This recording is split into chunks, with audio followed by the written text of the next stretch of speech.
Sans le statut de Jésus étant le Messie, Yeshua HaMashiach, Jésus le Messie, Jésus-Christ le Messie. Il a un statut particulier. Il n'est pas comme un simple prophète. C'est pourquoi Dieu, il met donc la différence entre lui et les autres. Lui, il est appelé fils unique de Dieu. Nous qui sommes convertis, nous sommes enfants de Dieu, comme des brebis. Mais lui, Jésus, il n'est pas enfant de Dieu comme nous. Lui, il est fils unique de Dieu. Selon la promesse que Dieu a faite aux hommes, qu'il viendra lui-même sauver l'humanité. Sur la base de la promesse de venir sauver l'humanité, Jésus donc est l'unique fils capable de le faire. Donc nous qui croyons en Jésus aujourd'hui, nous devenons enfants de Dieu. Et c'est à cause de Jésus qu'il nous est possible d'être enfants de Dieu. Nous ne sommes pas enfants de Dieu parce que nous avons cru en Dieu. On ne l'a pas vu. Mais c'est parce que nous avons mis foi en Jésus que nous devenons enfants de Dieu. Donc, même pour devenir enfant de Dieu là, il ne faut pas croire en Dieu. Il faut d'abord croire en Jésus.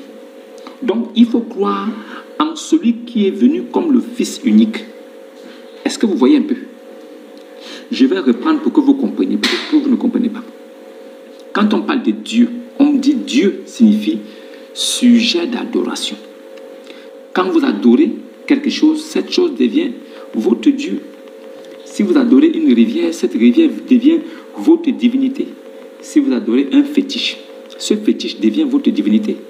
Si vous adorez un arbre, cet arbre devient votre divinité.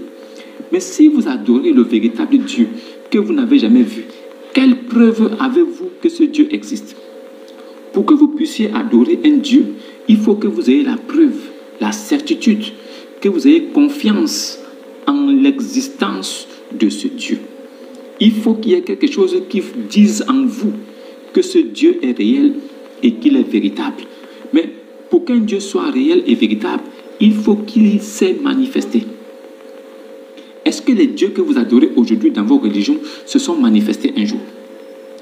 Avez-vous déjà vu ce Dieu se manifester au travers de votre prophète?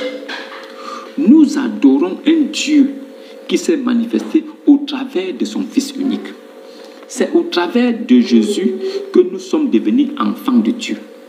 Nous ne sommes pas devenus des fils de Dieu, nous sommes devenus enfants de Dieu, considérés comme des brebis.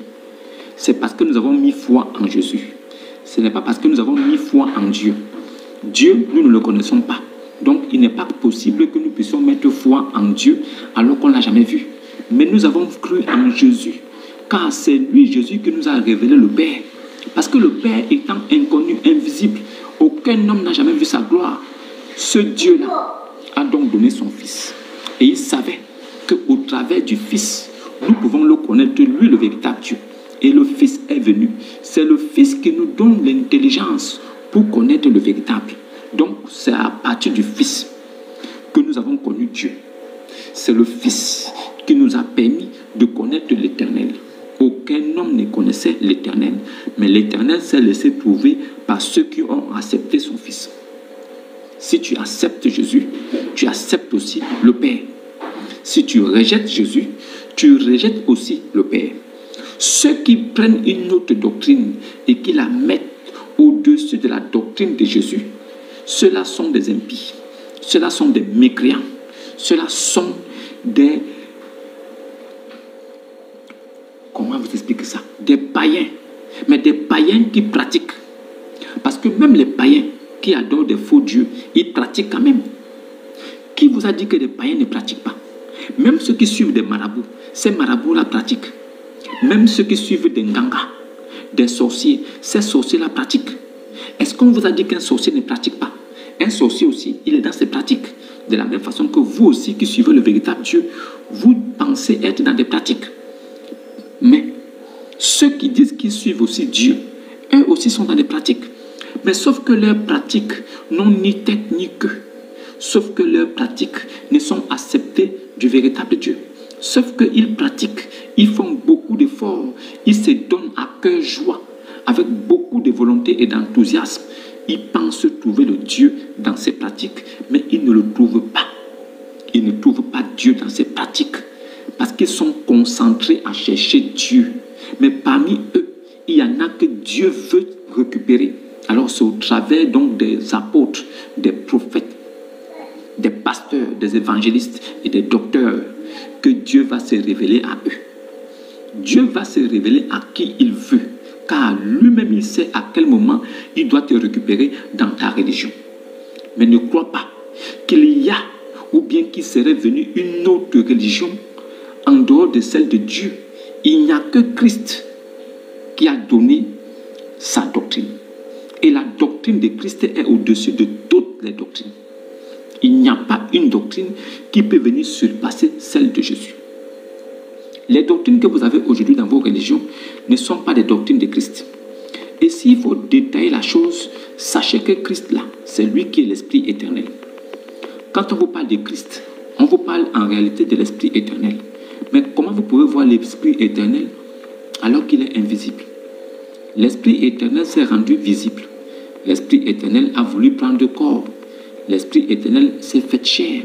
La parole créatrice qui a tout amené à l'existence s'est faite chair et a habité parmi nous. Pleine de grâce. Et nous avons contemplé sa gloire. Nous le disons tel qu'il est écrit. Il est vrai que nous n'avons pas contemplé sa gloire, nous qui sommes nés aujourd'hui. Mais sa gloire a été manifeste en ce temps-là. Parce qu'un homme qui est livré à des Romains pour être crucifié, étant sans péché, étant juste, mais qui réussit, pendant qu'il est pris par les Romains, il réussit quand même à recoller une oreille coupée par Pierre, coupée par un de ses disciples. Il reprend quand même l'oreille, il remet en place. Il faut comprendre que cet homme-là, s'il voulait se sauver de la mort, il n'aurait même pas eu besoin que quelqu'un vienne l'aider. Jésus, face aux Romains, les disciples pensaient qu'ils pouvaient le protéger. Donc ceux-ci ont commencé et ils ont coupé l'oreille à un soldat romain. Le soldat romain a commencé à crier « Ah, ah !» Jésus a dit « Remets ton épée en place ». Il a pris l'oreille par terre, il a remis en place et l'oreille est revenue comme si de rien n'était. Le soldat lui-même était dépassé de voir son oreille revenir en place. Mais le soldat, pris de panique du fait que celui qu'on a envoyé, c'est-à-dire que celui qui doit être capturé pour être livré et tué, c'est lui qui commet encore un miracle dans cette position où il doit être livré. Le Fils de Dieu, Jésus, qui doit être mis à mort, qui est face aux Romains qui sont venus pour l'attraper et l'amener pour le crucifier. Ces Romains-là sont stupéfaits de voir que leurs confrères, leurs collègues avec qui ils sont venus, son oreille a été coupée. Mais que Jésus, un simple homme, a repris l'oreille et a remis en place. Vous pensez que si un homme fait une telle chose, c'est l'attraper pour l'amener sur la croix, qu'il ne peut pas se libérer? Vous pensez qu'il ne peut pas partir de là? Vous pensez qu'il ne pouvait pas disparaître s'il voulait? Vous pensez qu'il ne pouvait pas monter au ciel s'il voulait?